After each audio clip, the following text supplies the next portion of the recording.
사랑하는 성도 여러분, 여러분들은 자신이 어떤 사람인지 잘 알고 계십니까? 나는 누구인가?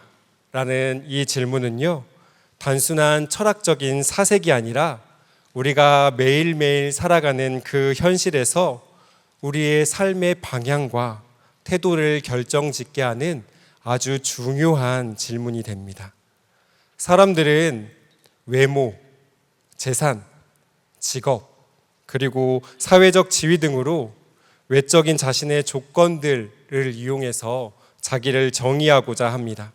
그래서 이런 것들을 얻기 위해서요, 아주 어려서부터 애쓰고 수고하며 무거운 짐을 지곤 합니다.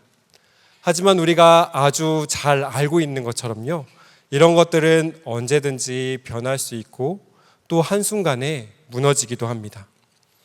그래서 사도 바울은 로마서 8장에서 예수를 나의 구주요 주인으로 믿는 그리스도인이 된 것은 우리가 누구인지 아는 것을 분명히 선언하는 아주 중요한 말이 됩니다.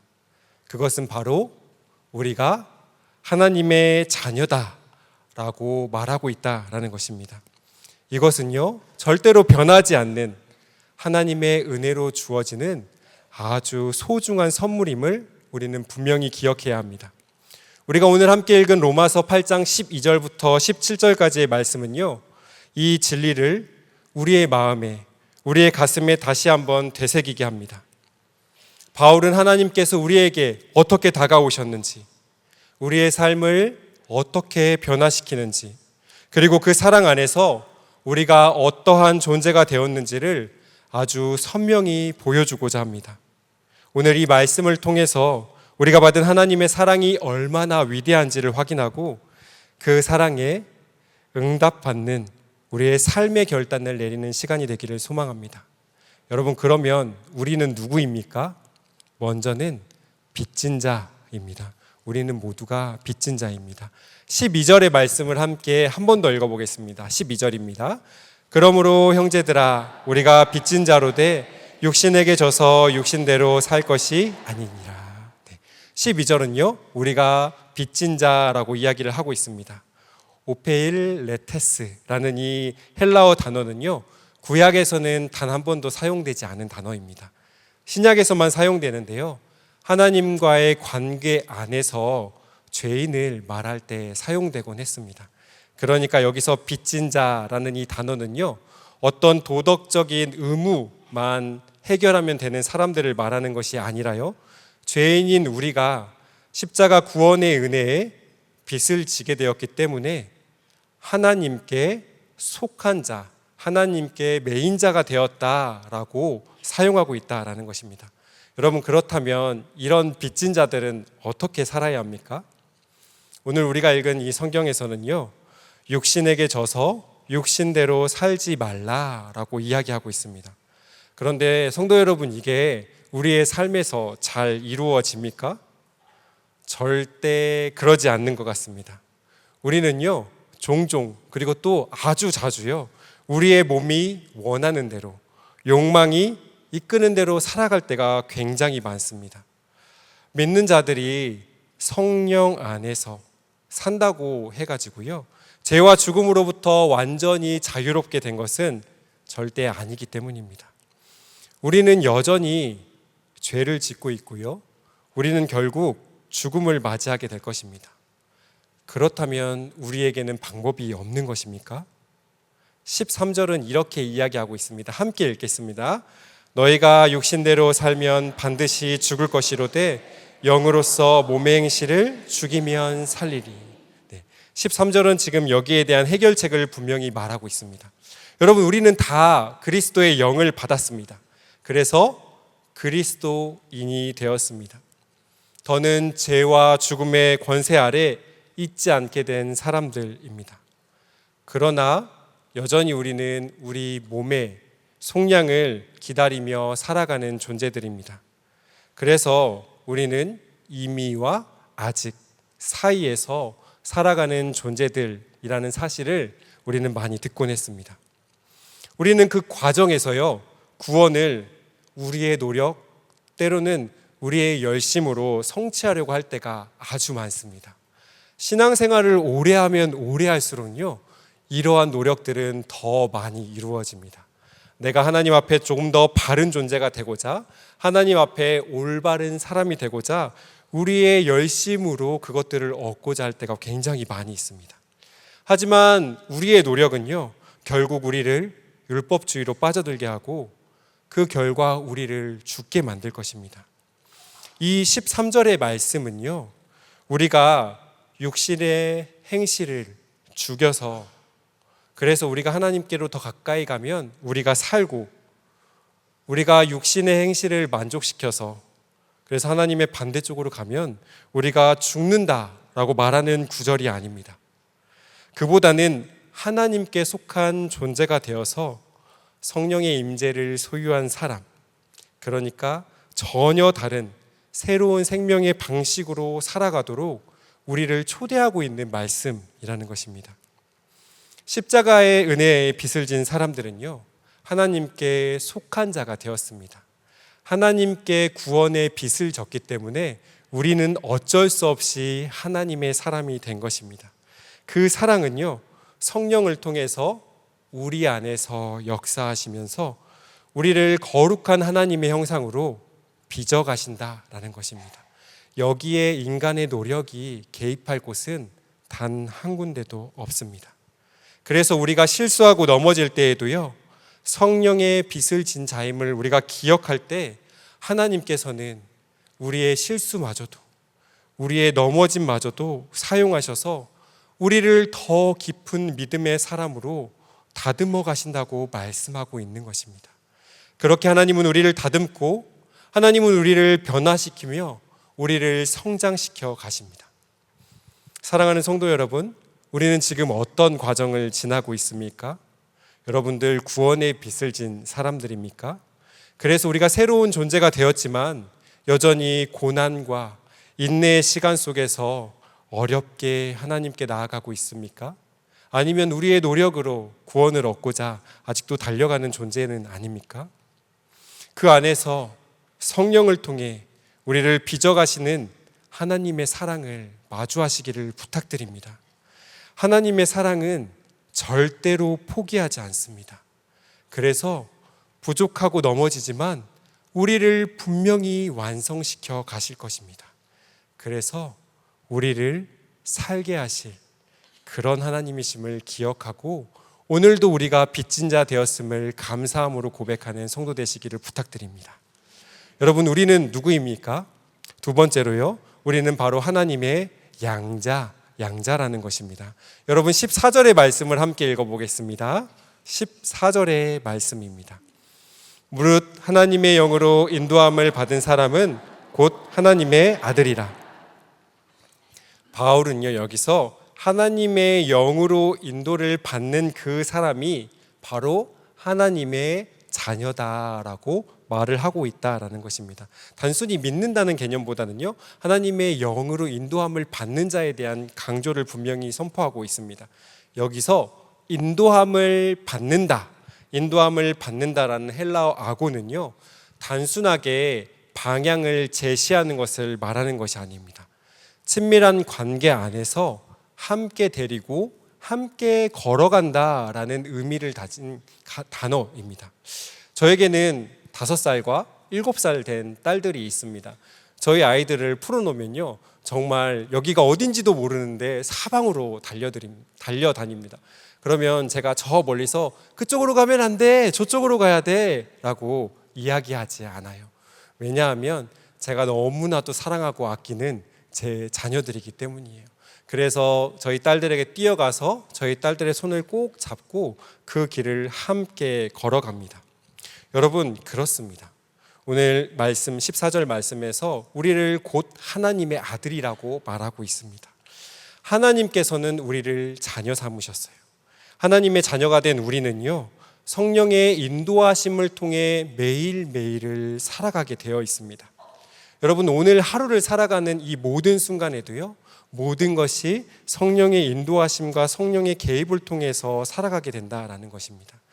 우리가 혼자라고 느끼는 순간에도, 우리가 어려움 가운데 하나님 도대체 어디 계십니까? 라고 기도하는 그 순간에도 우리와 함께 걸으시는 하나님의 영이 있음을 분명히 기억해야 합니다. 그분은 우리와 함께 걸으시며 우리를 인도하는 분이시기에 성경은 오늘 그 분을 기억하라고, 그분이 바로 우리의 아버지 되신다고 말하고 있다라는 것입니다. 바울은 여기서 멈추지 않습니다. 더 놀라운 선언으로 계속해서 이어갑니다. 여러분 15절입니다. 15절의 말씀을 우리가 함께 읽어보겠습니다. 시작. 너희는 다시 무서워하는 종의 영을 받지 아니하고 양자의 영을 받았으므로 우리가 아빠 아버지라고 부르짖느니라. 아멘. 바울은요, 우리가 종의 영이 아니라 양자의 영을 받았다라고 설명하고 있습니다. 여러분, 양자 익숙하지 않은 단어죠. 양자라는 헬라어 휘오데시아는요, 바울만 사용했어요. 네, 그래서 구약 성경에는 전혀 기록되어 있지 않습니다. 바울이 신약 성경에만 약 7차례 정도 사용했던 단어였는데요. 왜 그러냐면 유대인들에게는요, 하나님의 백성이라는 그런 민족의 개념이 굉장히 강했어요. 그랬지 입양에 대한 개념으로 어린아이들을 생각해 본 적이 잘 없었습니다. 그래서 지금 바울이 말하는 이 양자의 개념을 온전히 이해하려면요, 유대인의 관점이 아니라 로마의 관점에서 이 양자를 좀 살펴보는 것이 필요합니다. 로마에서의 입양은요, 원로의 회원들을 포함한 대부분 상류층의 계급에서만 항상 이루어졌던 일이었습니다. 왜냐하면요, 가문의 계승 아니면 정치적으로 자기를 이을 사람 또는 나의 재산의 문제를 해결해 줄 사람이 필요했기 때문에 이 입양의 단계를 거쳤다라는 것입니다. 그래서요, 양자는 늘 유능한 집안의 대를 이을 장자의 역할을 감당하게 되었습니다. 여러분 생각해 보세요. 유능한 집안의 장자의 역할을 감당하려면요, 자기의 친자녀보다 어쩌면 더 소중하게 여길 수밖에 없는 존재가 되었을 것입니다. 여러분, 그렇게 양자로 드린다는 것은 굉장히 놀라운 신분의 변화를 가져오는 거예요. 조금 더 자세하게 이야기한다면요, 입양을 위해서는요, 입양 전에 신분, 부채, 형벌, 그리고 이 사람의 노예 상태 등의 모든 과거를요, 법적으로 완전히 소멸시켜야지만 가능했습니다. 그래서 이 입양을 진행하기 위해서는요, 입양을 하는 사람이 입양 당하는 사람의 모든 비용을 다 지불해야 했어요. 그가 노예 상태에 있다면요, 그를 구속해 줘야 됐어요. 돈을 지불하고 그를 그 모든 구속에서 해방시켜서 자유인을 먼저 만들어야 됐습니다. 로마의 시민권을 가진 자유인을 먼저 만들어야 됐고요, 자유민이 되면 다시 입양의 절차를 거쳐서 완전한 상속자로서의 법적인 절차를 마쳐야만 했어요. 여러분, 그도 그럴 법한 게요, 유능한 집안의 장자로 드려야 되기 때문에 이 절차를 굉장히 까다롭게 만들었습니다. 여러분, 그렇다면 바울이 왜 지금 이 양자됨의 의미를 가지고 와서 설명하고 있습니까? 우리가 예수 그리스도 안에서 양자로 받아들여졌다라는 것은요, 단순하게 우리의 죄의 문제가 해결됐다라는 말을 하고 있는 것이 아닙니다. 여러분, 죄로 인해서 죽을 수밖에 없었던 죄의 종의 우리를 하나님께서는 모든 비용을 다 지불하셨다라는 것을 분명히 말하고 싶었던 거예요. 그래서 우리를 무엇으로 만들어 주셨어요? 자유인으로 만들어 주셨다라는 것입니다. 그리고 자유인이 된 우리를 어떻게 하셨어요? 하나님의 가정으로 데리고 들어와서 이 자녀에게 새로운 정체성과 미래를 부여시켰다는 것을 바울은 설명하고자 했던 것입니다. 하나님은 우리가 죄의 종으로 두려움에 묶여있는 존재로 살아가기를 원하지 않으셨습니다. 그래서요, 그분은 우리를 진짜 자녀로 받아들이기로 작정하셨어요. 죄의 종이었던 우리를 위해서 십자가에서 완전한 비용을 지불하기로 마음먹고 그것을 실행하심으로 우리를 해방시키셨습니다. 그래서 우리에게 참된 자유를 주님께서 주셨던 것입니다. 그리고 우리를 예수님과 같은 하나님의 자녀로 부르셨어요. 어쩌면 바울은요, 지금 이 자리에서는 우리를 누구보다 더 위에 올려놓고 있어요? 예수님보다 나은 존재처럼 여겨지게끔 만들고 있다라는 것도 생각해 보게 한다라는 것입니다. 그래서 하나님께서는 우리를 자녀로 부르시고 이제 우리에게 아빠, 아버지라고 부를 수 있게 하셨습니다. 여러분, 이것은요, 아무런 조건 없는 하나님의 사랑입니다.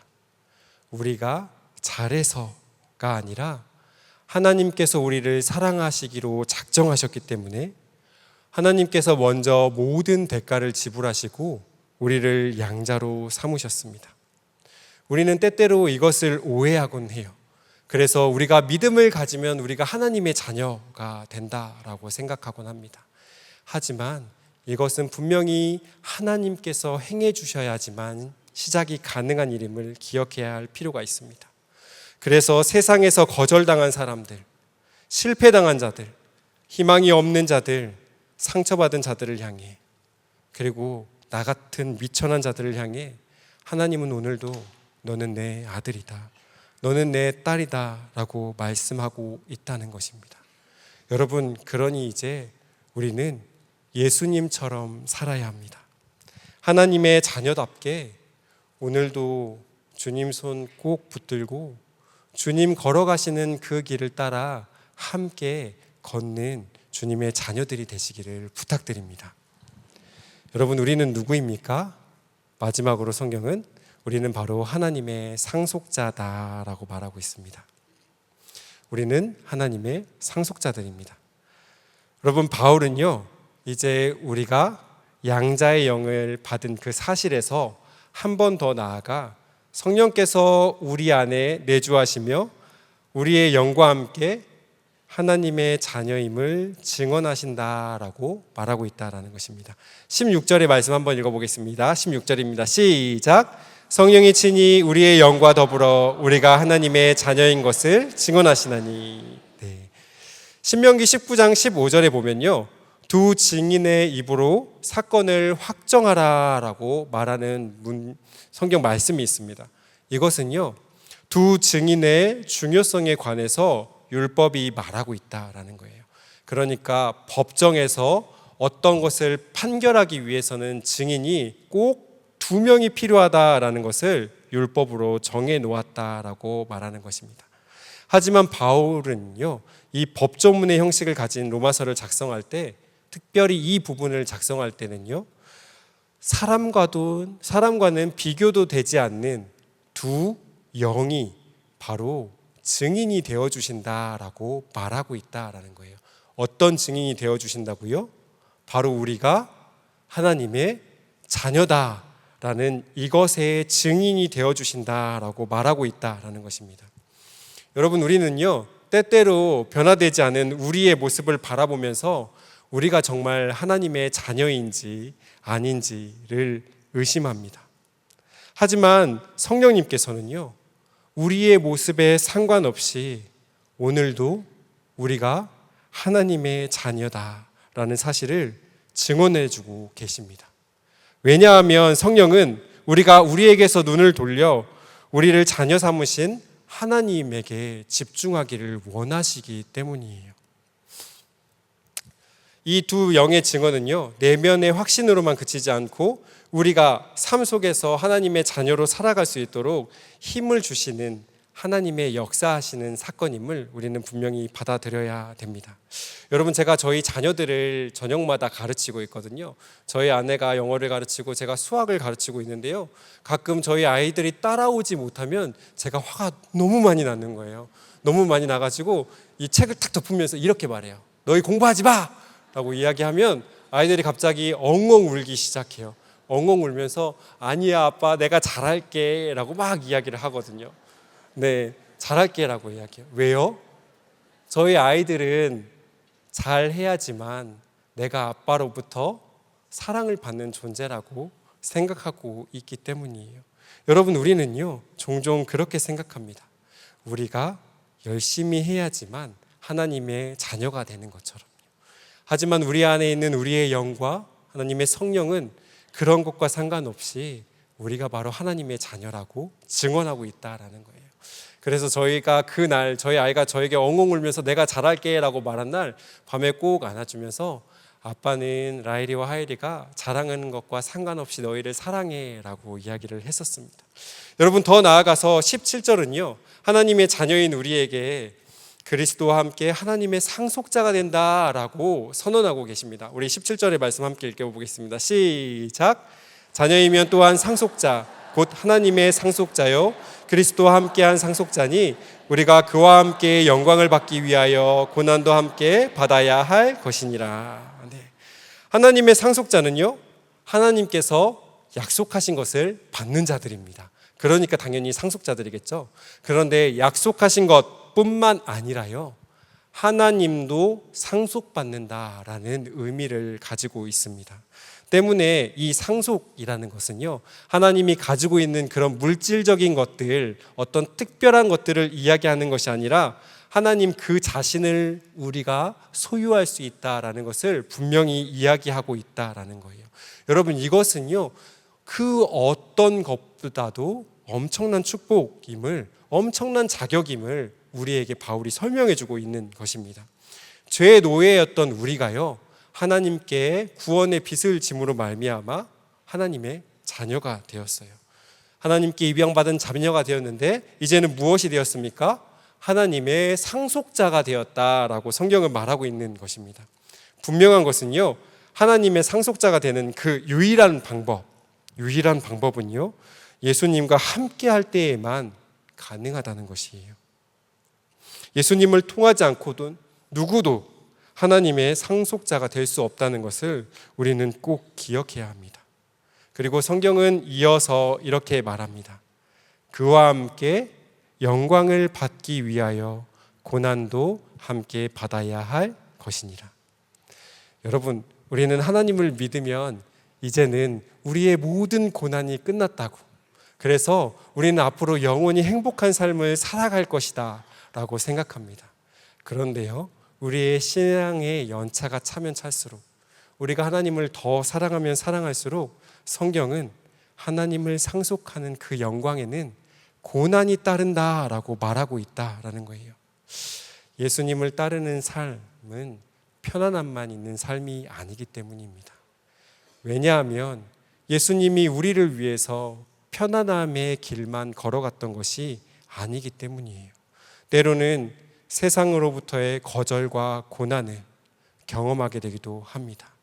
예수님이 우리를 위해서 그렇게 고난 당하셨던 것처럼요. 그러나 분명한 것은요 하나님의 그 사랑은 고난 속에서도 우리를 붙들고 계시다는 것입니다. 그 사랑은 시련을 통해서 우리의 믿음을 정금처럼 연단할 거예요. 그리고 결국 우리를 영광의 자리로 인도하실 것입니다. 그래서 우리가 하나님의 상속자라는 분명한 사실을 우리의 마음에 새기게 할 것이고요 우리 마음 가운데 영원한 소망만 남게 할 것입니다. 여러분, 우리가 그렇게 하나님을 상속받는 그리스도인들이 되시기를 주님의 이름으로 부탁드립니다. 네, 이제 말씀을 맺고자 합니다. 제가 얼마 전에 한 성도님이 찾아오셔서 이야기를 나누었습니다. 그 성도님이 엉엉 울면서 그런 이야기를 하셨어요. 내가 손 쓸 수 없는, 내가 아무것도 할 수 없는 어려움, 삶의 위기가 나를 찾아왔는데 너무 힘드니까 하나님이 정말 날 사랑하시는지, 하나님이 정말 존재하시는지가 믿어지지 않는다라는 이야기였습니다. 여러분, 우리는요 때로는 극심한 고난과 고통을 만날 때 이러한 질문을 던지곤 합니다. 그런데 성도 여러분, 우리는 누구입니까? 우리는 하나님의 사랑을 입은 자들입니다. 그래서 죄와 사망에서 구원받은 하나님의 자녀가 되었습니다. 세상은요 오늘도 끊임없이 우리를 시험해요. 그리고 우리의 정체성을 왜곡하려고 합니다. 너에게 정말 필요한 건 예배가 아니라 일하러 가는 거라고요. 너에게 정말 필요한 건 하나님을 사랑하는 마음이 아니라 너의 주변에 있는 너의 가족들을 더 사랑하는 거라고요. 네가 지금 이럴 시간이 아니라고. 네가 인정받고 싶다면 사람들에게 더 많은 것들을 보여줄 수 있는 자리에 올라가야 된다라고 우리의 정체성을 왜곡시킵니다. 그러나 하나님은요, 분명하게 말씀하고 계세요. 너희는 나의 자녀다. 그렇습니다. 여러분, 우리는 하나님의 자녀입니다. 사실 이보다 더 위대한 선언은 어디에도 없습니다. 여러분, 사랑이라는 것은요, 단순한 감정이 아니에요. 하나님께서 우리를 구원하셨고요, 입양하셨고 우리를 상속자로 세우셨습니다. 그리고 그 모든 과정 속에서 성령을 통해서 우리 안에서 역사하시고 오늘도 우리를 도우시며 우리가 하나님의 자녀라는 사실을 확신시켜 준다는 것입니다. 그러므로 사랑하는 성도들, 하나님의 사랑 안에서 하나님의 자녀로 살아가십시오. 여러분, 그 사랑 안에서 당당히 서서 그 사랑으로 날마다 거룩함을 이루어 가십시오. 세상은 오늘도 우리를 불타게 합니다.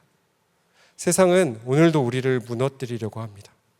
그래서 아무도 보이지 않는 곳에서 우리를 좌절하고 넘어뜨리기 시작하지만 우리 안에서 착한 일을 시작하신 그 예수 그리스도께서 예수의 날까지 이루실 줄을 우리는 확신해야 합니다. 여러분, 신앙생활을 한다는 것은요, 우리가 무엇인가를 열심히 이루어내는 것을 말하는 것이 아니라 이 믿음을 붙들고 오늘도 굳건히 서서 이 어려움을 견뎌내는 것입니다.